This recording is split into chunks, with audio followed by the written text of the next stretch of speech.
माघ मास के कृष्ण पक्ष की चतुर्थी को भगवान श्री गणेश की पूजा अर्चना के लिए श्रेष्ठ तो मानी ही जाती है। साथ ही संतान की मंगल कामना के लिए महिलाएं इस दिन व्रत भी रखती हैं। तो माघ मास के कृष्ण पक्ष की चतुर्थी को संकष्टी चतुर्थी, लंबोदर संकष्टी चतुर्थी, तिलकुट्टा चौथ और माघी चौथ या तिल चौथ के नाम से भी जानते हैं। तो विघ्नहर्ता श्री गणेश जी, चौथ माता और चंद्रदेव की पूजा इस दिन करने का विधान है। नारद पुराण की माने तो इस दिन भगवान गजानन की आराधना करने से सुख सौभाग्य बढ़ता है, घर परिवार पर आ रही विघ्न बाधाओं से मुक्ति मिलती है और तमाम रुके हुए मांगलिक कार्य एक बार फिर से शुरू हो जाते हैं। तो गणेश जी की पूजा भालचंद्र के रूप में नाम से होती है और इस चतुर्थी में चंद्रमा के दर्शन करने से गणेश जी के दर्शन का पुण्य फल भी मिलता है। जो स्त्रियां अपने संतान की दीर्घायु और सफलता के लिए व्रत रखती हैं, कथा सुनती हैं, उनको गणेश जी महाराज मनचाहा वरदान भी देते हैं। पुराणों के अनुसार एक बार देवता कई विपदाओं में घिरे थे, तब वे मदद मांगने भगवान शिव के पास आए। उस समय भगवान शिव के साथ कार्तिकेय जी और गणेश जी भी बैठे थे। देवताओं की विनती सुनकर शिव जी ने कार्तिकेय और गणेश जी से पूछा कि तुम में से कौन देवताओं के कष्टों का निवारण करना चाहता है। तब कार्तिकेय जी और गणेश जी ने दोनों ने ही स्वयं को इस कार्य के लिए सक्षम बताया। इस पर भगवान भोलेनाथ के दोनों पुत्रों की परीक्षा लेते हुए कहा कि तुम में से दोनों जो सबसे पहले अपने पृथ्वी की परिक्रमा करके आएगा, वही देवताओं की मदद करने जाएगा। भगवान शिव के मुख से ये वचन सुनते ही कार्तिकेय जी अपने वाहन मोर पर बैठकर पृथ्वी की परिक्रमा के लिए निकल गए। लेकिन गणेश जी विचार मग्न हो गए। वे चूहे के ऊपर चढ़कर सारी पृथ्वी की परिक्रमा करेंगे तो इस कार्य में उन्हें बहुत समय लग जाएगा और तभी उन्हें एक उपाय सूझा। गणेश जी अपने स्थान से उठे और अपने माता पिता की 7 परिक्रमा करके वापस बैठ गए। परिक्रमा करके लौटने पर कार्तिकेय जी स्वयं को विजेता बताने लगे। तब भगवान शिव ने गजानन से पृथ्वी की परिक्रमा न करने का रहस्य पूछा। तब गणेश जी ने कहा कि माता पिता के चरणों में ही समस्त लोक है। यह सुनकर भगवान शिव ने गणेश जी को देवताओं के संकट दूर करने की सलाह दी और गणेश जी को आशीर्वाद दिया कि चतुर्थी तिथि के दिन जो तुम्हारा पूजन करेगा, रात में चंद्रमा को अर्घ्य देगा, उनके तीनों ताप यानी दैहिक, दैविक और भौतिक दूर हो जाएंगे और व्रत करने वाले लोगों के कष्ट दूर होकर उनके जीवन में हर प्रकार का सुख समृद्धि प्राप्त होगा। और इस व्रत को करने को अपने सामर्थ्य के अनुसार करने से, गरीबों को तिल और गुड़ का दान करने से जीवन के हर कष्ट मिट जाएंगे। इस दिन 4 कथा सुनने का विधान है। तो दूसरी कथा के बारे में जानते हैं। एक बार की बात है, राजा हरिश्चंद्र के राज्य में एक कुम्हार था।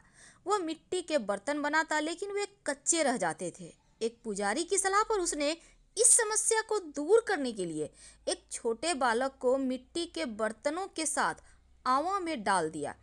अब उस दिन संकष्टी चतुर्थी का दिन था। उस बच्चे की माँ अपने बेटे के लिए परेशान थी और उसने गणेश जी से बेटे की कुशलता की प्रार्थना की। दूसरे दिन जब कुम्हार ने सुबह उठकर देखा तो आवा में उसके बर्तन तो पक गए थे, लेकिन बच्चे का बाल बाका भी नहीं हुआ। वह डर गया और राजा के दरबार में जाकर सारी घटना बताई। इसके बाद राजा ने उस बच्चे और उसकी माँ को बुलवाया। माँ ने सभी तरह के विघ्न को दूर करने वाले संकष्टी चतुर्थी का वर्णन किया और इस घटना के बाद से महिलाएं संतान और परिवार के सौभाग्य के लिए संकट चौथ का व्रत रखने लगी। तीसरी कथा आती है कि भगवान श्री हरि विष्णु का विवाह माँ लक्ष्मी के साथ तय हो गया। अब विवाह की तैयारी होने लगी। सभी देवताओं को निमंत्रण भेजे गए, लेकिन गणेश जी को निमंत्रण नहीं दिया गया। अब भगवान विष्णु की बारात जाने का समय आ गया। सभी देवता अपनी पत्नियों के साथ विवाह में आए, लेकिन सबने देखा कि गणेश जी कहीं हैं ही नहीं। तब वे आपस में चर्चा करने लगे कि क्या गणेश जी को न्योता नहीं दिया है या स्वयं गणेश जी नहीं आए हैं। सभी इस बात पर आश्चर्य भी होने लगे। तभी सबने विचार किया कि भगवान विष्णु से ही इसका कारण पूछते हैं। भगवान विष्णु से पूछने पर उन्होंने कहा कि हमने गणेश जी के पिता भोलेनाथ महादेव को न्योता भेजा है। यदि गणेश जी अपने पिता के साथ आना चाहते हो तो आ जाते, अलग से न्योता देने की कोई आवश्यकता भी नहीं थी। अब दूसरी बात यह भी है कि उनको 1.25 मन मूंग, 1.25 मन चावल, 1.25 मन घी और 1.25 मन लड्डू का भोजन दिन भर में चाहिए। यदि गणेश जी नहीं आएंगे तो कोई बात नहीं, दूसरे के घर जाकर इतना सारा खाना पीना अच्छा भी तो नहीं लगता। अब इनकी वार्ता चल ही रही थी कि किसी एक ने सुझाव दिया कि यदि गणेश जी भी आ जाएं तो उनको द्वारपाल बनाकर बैठा देंगे कि आप घर की याद रखना। आप तो चूहे पर बैठकर धीरे धीरे चलोगे तो बारात से बहुत पीछे रह जाओगे। यह सुझाव भी सबको पसंद आया तो विष्णु भगवान ने भी अपनी सहमति दे दी। बस इतने में गणेश जी वहां आ पहुंचे और उन्हें समझा बुझाकर घर की रखवाली करने बैठा दिया। बारात चल दी। तब नारद जी ने देखा कि गणेश जी तो दरवाजे पर ही बैठे हुए हैं और गणेश जी के पास गए और रुकने का कारण पूछा तो गणेश जी कहने लगे कि विष्णु भगवान ने मेरा बहुत अपमान किया है। तो नारद जी ने कहा कि आप अपनी मूषक सेना को आगे भेज दें और वह रास्ता खोद देगी, जिससे उनके वाहन धरती में धंस जाएंगे, तब आपको सम्मान पूर्वक बुलाना ही पड़ेगा। अब तो गणेश जी ने अपनी मूषक सेना जल्दी से बारात के आगे भेजी और सेना ने जमीन पोली कर दी। जब बारात वहां से निकली तो रथों के पहिए जमीन में धंसते गए। अब लाख कोशिश करें लेकिन फिर भी पहिए नहीं निकले। तो सभी ने अपने अपने उपाय लगाए लेकिन पहिए तो निकल ही नहीं रहे थे, बल्कि जगह जगह से टूट गए। किसी को भी ये बात समझ में नहीं आ रही थी कि क्या करें। तब नारद जी ने कहा, आप लोगों ने गणेश जी का अपमान करके अच्छा नहीं किया और यदि उन्हें मनाकर लाइएगा तो आपका कार्य सिद्धि जरूर होगा, यह संकट टल जाएगा। भगवान शंकर ने अपने दूत नंदी जी महाराज को भेजा और गणेश जी को लिवा लाए। तब गणेश जी का आदर सम्मान के साथ पूजन किया। तब कहीं जाकर रथ के पहिए निकले।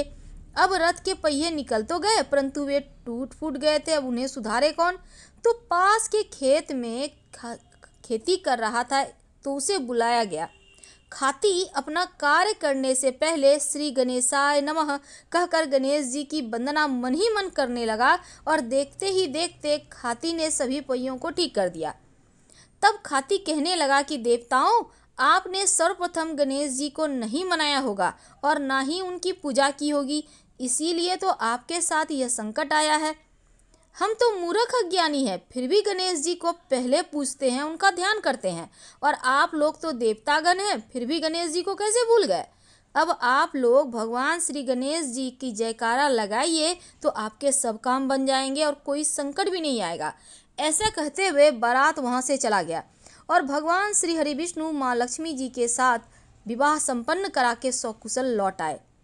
हे गणेश जी महाराज, आपने भगवान विष्णु को जैसा कारज सारियो ऐसा कारज सबको सिद्ध कर जो। बोलो गजानन भगवान की जय। चौथी कहानी आती है, एक बार एक भगवान शिव और माँ पार्वती नर्मदा नदी के किनारे बैठे थे। वहाँ माँ पार्वती ने भगवान शिव के साथ समय व्यतीत करने के लिए चौपड़ खेलने को कहा। अब शिव जी चौपड़ खेलने के लिए तैयार तो हो गए, लेकिन इस खेल में हार जीत का फैसला कौन करेगा, यह प्रश्न सबके सामने उठा।